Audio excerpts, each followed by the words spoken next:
Hi friends, ഇന്ന് easy ആയിട്ട് തയ്യാറാക്കാൻ പറ്റുന്ന ഒരു മസാല ഇഡ്ഡലീൻ്റെ റെസിപ്പിയാണ്. അതായത് നമ്മൾ രാവിലെയൊക്കെ ബ്രേക്ക്ഫാസ്റ്റ് ആയിട്ട് കുട്ടികൾ ചിലപ്പോൾ ഇഡ്ഡലി ഒന്നും അധികം കഴിച്ചെന്ന് വരില്ല. അപ്പോൾ നമുക്ക് ബാക്കി വരുന്ന ഇഡ്ഡലി കൊണ്ട് ഈസി ആയിട്ട് നമുക്ക് ഈവനിങ് ചായക്കോ അല്ലെങ്കിൽ ഡിന്നർ ആക്കിയിട്ടോ ഒക്കെ എടുക്കാൻ പറ്റിയിട്ടുള്ള ഒരു നല്ല റെസിപ്പിയാണ്. അപ്പോൾ അതിന് വേണ്ടിയിട്ട് ആദ്യമായിട്ട് നമ്മൾ കുറച്ച് എണ്ണ ഒഴിച്ചു കൊടുക്കുന്നുണ്ട്, കടുകിട്ട് പൊട്ടിക്കുക, അതേപോലെ തന്നെ ഉഴുന്ന് പരിപ്പ് കുറച്ചിട്ട് കൊടുക്കുന്നുണ്ട്, വറ്റൽമുളക് ചേർത്ത് കൊടുക്കുക.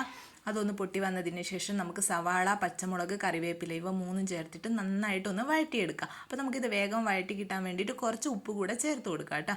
അപ്പോൾ നന്നായിട്ട് വഴറ്റിയെടുക്കുക. നന്നായിട്ട് ബ്രൗൺ കളറൊന്നും ആവേണ്ട, ഒന്ന് സവാള ഒന്ന് സോഫ്റ്റായി വരുന്ന ആ ഒരു പാകം.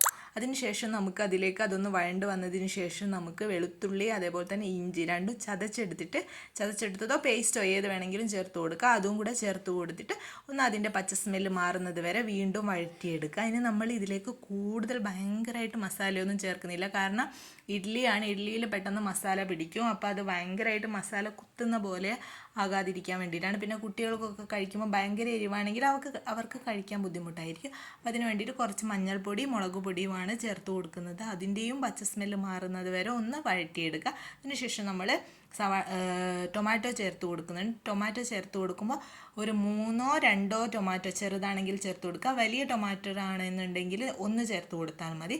ടൊമാറ്റോയും ചേർത്ത് കൊടുത്ത് നന്നായിട്ട് വഴറ്റിയെടുക്കണം.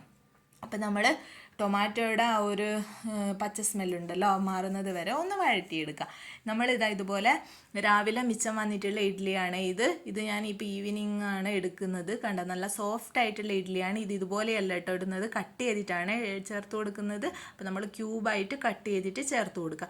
ഇനി നമ്മുടെ ഈ ഒരു മസാലയിലേക്ക് ചേർത്ത് കൊടുക്കുന്നത് തേങ്ങാപ്പാലാണ്. അപ്പോൾ തേങ്ങാപ്പാൽ ഓപ്ഷണലാണ്. തേങ്ങാപ്പാലില്ലെന്നുണ്ടെങ്കിൽ കുറച്ച് ചൂടുവെള്ളം ഒഴിച്ചു കൊടുക്കുക. അല്ലാന്നുണ്ടെങ്കിൽ സാധാരണ പശുവിൻ്റെ പാലുണ്ടല്ലോ അതും ചേർത്ത് കൊടുക്കുക. പശുവിൻ്റെ പാല് ചേർത്ത് കൊടുത്താൽ ടേസ്റ്റ് വ്യത്യാസം വരുമോ അല്ലെങ്കിൽ അത് പിരിഞ്ഞു പോകുമോ അങ്ങനെയുള്ള ഒരു ടെൻഷനിൻ്റെ ആവശ്യമില്ല. അപ്പോൾ നിങ്ങൾക്ക് ഏത് വേണമെന്നുണ്ട്, തേങ്ങാപ്പാലോ പശുവിൻ പാലോ ചൂടുവെള്ളമോ ഏത് വേണമെങ്കിലും എടുക്കുക, ഓപ്ഷനിലാണ്. അപ്പോൾ കുറച്ചുകൂടെ തിക്കായിട്ട് വരാൻ വേണ്ടിയിട്ടാണ് ഇങ്ങനെ ചെയ്യുന്നത്. അപ്പോൾ അതിലേക്ക് നമ്മൾ ഗരം മസാല ചേർത്ത് കൊടുക്കുന്നുണ്ട്. നമ്മൾ മസാല ഇഡ്ഡലിയാണല്ലോ, അപ്പോൾ ഗരം മസാല ഇല്ലാതെ റെഡി ആവില്ലല്ലോ. അപ്പോൾ ഗരം മസാല ചേർക്കുന്നുണ്ട്. പിന്നെ ഇതിന് നല്ല ഒരു ഫ്ലേവർ കിട്ടാൻ വേണ്ടിയിട്ട് കുറച്ച് പെരുങ്കായം ചേർത്ത് കൊടുക്കുക. പെരുങ്കായം ചേർത്ത് കൊടുക്കണം കേട്ടോ, പെരുങ്കായത്തിൻ്റെ പൊടി. അപ്പം നല്ലൊരു ഫ്ലേവറാണ് ഈ ഒരു മസാല ഇഡ്ഡലിക്ക് കിട്ടുന്നത്.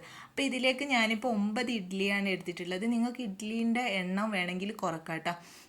നന്നായിട്ട് മസാല പൊതിഞ്ഞ് അങ്ങനെ കിട്ടണമെന്നുണ്ടെങ്കിൽ അങ്ങനെ ഇഡ്ഡലിയുടെ എണ്ണം കുറച്ച് മസാല കൂടുതലാക്കി അങ്ങനെ വേണമെങ്കിലും ചെയ്യാം. അപ്പോൾ ഇത് തന്നെ നന്നായിട്ട് മസാല പിടിച്ചിട്ട് ആ ഒരു രീതിയിൽ ഇത്രയും എടുക്കുമ്പോൾ തന്നെ നമുക്ക് കുട്ടികൾക്കൊക്കെ കഴിക്കാനുള്ള ആ ഒരു രീതിയിൽ തന്നെയാണ് കിട്ടുന്നത്. അപ്പോൾ നല്ല ടേസ്റ്റി ആയിട്ടുള്ള ഒരു ഐറ്റമാണിത്. ലാസ്റ്റ് കുറച്ച് മല്ലിയില കൂടെ ചേർത്ത് കൊടുക്കുക. കുട്ടികൾക്കൊക്കെ സ്പെഷ്യലായിട്ട് ഇഷ്ടമാകുന്ന നല്ല ടേസ്റ്റി ആയിട്ടുള്ള ഒരു സംഭവം ഈസി ആയിട്ട് തയ്യാറാക്കുക. അപ്പോൾ എല്ലാവരും ട്രൈ ചെയ്ത് നോക്കൂ, ഫീഡ്ബാക്ക്സ് അറിയിക്കൂ.